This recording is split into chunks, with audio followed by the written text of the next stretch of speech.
Bismillahirrahmanirrahim. Assalamualaikum warahmatullahi taala wabarakatuh. Alhamdulillah, alhamdulillahi 'allama bil qalam 'allamal insana ma lam ya'lam. Wassalatu wassalamu ala sayyidil anam Muhammadin sallallahu alaihi wasallam. Asyhadu an la ilaha illallah wa asyhadu anna sayyidana Muhammadar Rasulullah. Amma ba'd. Ayyuhal hadirun wal hadirat, para ahbab, para ikhwah yang dimuliakan Allah Subhanahu wa taala. Bagaimana kita menyikapi dalam menyambut bulan Ramadan ini, bulan yang Allah muliakan dan Allah sebut sebabnya adalah unzila fihil Quran. Yang artinya kemuliaan bulan Ramadan ini adalah karena kemuliaannya Quran. Kenapa kemuliaan Quran? Karena Quran adalah kalamullah Subhanahu wa taala. Oleh karenanya bulan ini menjadi sangat mulia karena diturunkannya fihi Quran, karena diturunkannya di Al-Quran, dan karena Al-Quran itu kalam. Menjadi hal menarik untuk kemudian kita menempatkan sesuatu pada tempatnya. Bagaimana kita meletakkan bulan Ramadan ini dalam sikap kita sebagai seorang muslim. Maka kami mengumpamakannya, mendudukannya bulan Ramadan ini seperti halnya seorang santri, seorang pelajar menghadapi satu ujian sekolah, satu ujian pesantren. Karena ada dua kemiripan di antara ujian sekolah, ujian pesantren, dan bulan Ramadan. Apa itu? Para hadirin yang dirahmati Allah Subhanahu wa taala. Kita tahu bahwa dalam ujian pesantren ataupun ujian madrasah, ujian sekolah adalah sebuah proses yang harus dilalui oleh semua pelajar. Ketika dia menamakan dirinya sebagai pelajar di suatu lembaga, maka dia pasti ketika ingin naik kelas dan terus meluluskan sampai dia diwisudakan, dia harus melalui tahapan yang ada yang kemudian kita sebut sebagai ujian. Begitupun dengan kaum muslimin.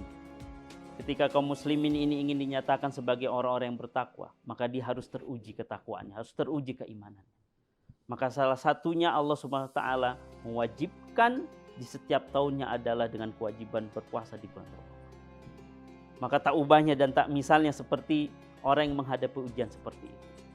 Dan semua orang tahu bahwa ujian itu adalah apa yang dilakukan dalam menghadapi ujian sekolah, ujian pesantren adalah menjawab soal. Tidak boleh mencontek, tidak boleh membawa contekan, tidak boleh bertanya kanan kiri. Semua orang tahu. Pada standarnya orang tahu. Ya. Bahkan dalam ujian tidak nampak mana yang alim, mana yang tidak alim, mana yang tidak menguasai, semuanya tidak tampak. Bahwa ketika orang sudah masuk ruang ujian, semuanya dalam keadaan sebagai peserta ujian. Begitupun dalam Ramadan ini, semua kaum muslimin, kaum mukminin ketika masuk bulan Ramadan tidak tampak mana yang betul-betul mukmin taat, mana mukmin yang asi, mana mukmin yang taat, dan mana mukmin yang tidak taat. Semuanya ketika masuk bulan Ramadan, semua dalam keadaan standar, semuanya sama, yaitu sedang melaksanakan ibadah puasa. Begitupun dalam ujian, misalnya ketika seseorang uzur, ada halangan tidak mengikuti ujian, ataupun tidak ada uzur tetapi dia tidak ikut ujian, maka konsekuensinya adalah dia harus mengulang ujian, harus ikut ujian susulan. Maka begitupun dengan bulan Ramadan. Orang yang punya uzur ataupun tidak uzur sengaja membatalkan puasanya pun, maka dia harus menerima konsekuensinya dari sebuah syariat, yaitu mengqadha'nya, mengkafarahnya, memfidyahnya, dan sebagainya. Nah, maka dua misal ini kami ingin dudukan, bahwa seperti halnya orang yang sedang menghadapi ujian, maka seperti halnya pula orang yang sedang menghadapi atau menyambut bulan Ramadan yang Allah muliakan di bulan ini. Karena itu para ahbab, para ikhwah, para hadirin yang dirahmati Allah Subhanahu wa taala. Ya, tentu dalam ujian mungkin ada pelajar yang ketika menghadapi ujian dia penuh dengan harapan.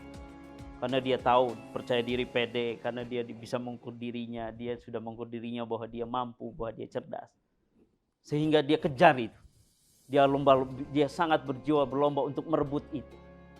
Karena dia tahu di balik daripada ujian itu akan ada peringkat, akan ada penghargaan, akan ada hadiah, akan ada dan apresiasi dan sebagainya. Begitupun orang yang kemudian tahu menghadapi bulan Ramadan ini. Orang yang tahu bahwa di balik bulan Ramadan fadilah yang luar biasa sekali. bahwa di balik kemuliaan bulan Ramadan ini Allah melipat gandakan semua ibadah yang ada di dirinya. Tentu orang yang menyikapinya dengan penuh roja, penuh amalan, tentu tidak ada masalah. Karena dia menghadapinya dengan percaya diri, dengan penuh keyakinan, dengan penuh ilmu. Karena dia sudah terbiasa dengan hal ini. Tetapi orang yang kemudian menghadapinya dengan khauf, dengan rasa takut. Karena kita tahu bahwa tidak semua pelajar juga menghadapi sebuah ujian dengan harapan, dengan percaya diri. Karena pasti ada saja di antara santri, di antara pelajar itu ketika menghadapi ujian dengan rasa takut.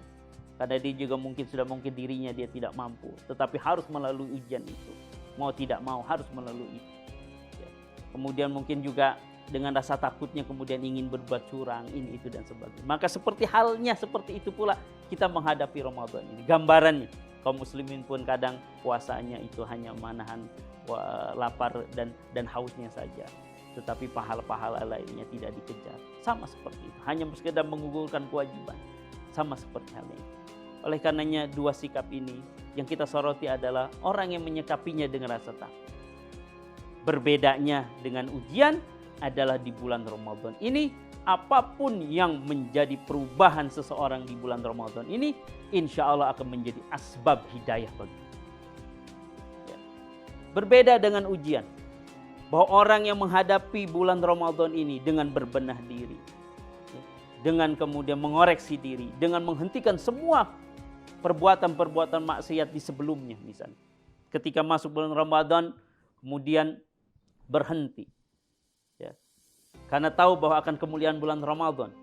Atau mungkin karena dia takut tahu bahwa ancaman yang luar biasa dosanya ketika melanggar konsekuensinya di bulan Ramadan. Kemudian dia berhenti. Nah, ini yang membedakan antara ujian sekolah dengan ujian di bulan Ramadan. Kalau bulan Ramadan, orang-orang yang kemudian dulunya pemabuk, kemudian masuk bulan Ramadan tidak mabuk. Yang dulunya tidak berhijab, kemudian masuk Ramadan tiba-tiba berhijab. Yang dulunya tidak pernah sholat, tiba-tiba di bulan Ramadan dia sholat. Yang dulunya tidak pernah berzikir, tiba-tiba di bulan Ramadan berzikir. Maka insya Allah ini menjadi pembeda antara perumpamaan ujian sekolah dengan bulan Ramadan ini. Di bulan Ramadan insya Allah itu menjadi asbab hidayah bagi. Kenapa menjadi asbab hidayah? Karena tingkatan takwa yang paling rendah adalah rasa takut seseorang kepada Allah Subhanahu wa Ta'ala. Karena itu tidak ada patutnya kita sebagai untuk menghina, mencibir, membuli apapun orang-orang yang kemudian tiba-tiba berubah seketika di bulan Ramadan.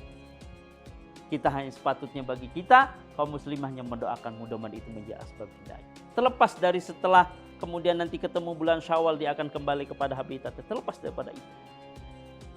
Ya.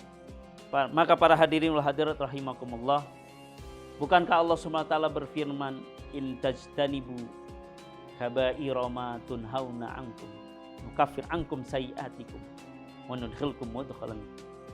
Bukankah Allah sendiri berfirman, in tajtanibu kaba'ira, sekedar tajtanib, sekedar menghindar, bukan berbuat. Tajtanibu kaba'ira, sekedar menjauhi, sekedar menghindar. Kaba'ira ma tunhauna ankum, yaitu menghindari semua dosa-dosa yang kami larang. Maka janji Allah, nukaffir ankum sayiatikum, kami akan tutup segala kesalahan dan janji kami akan masukkan kalian kepada surga. Sekedar menghindari.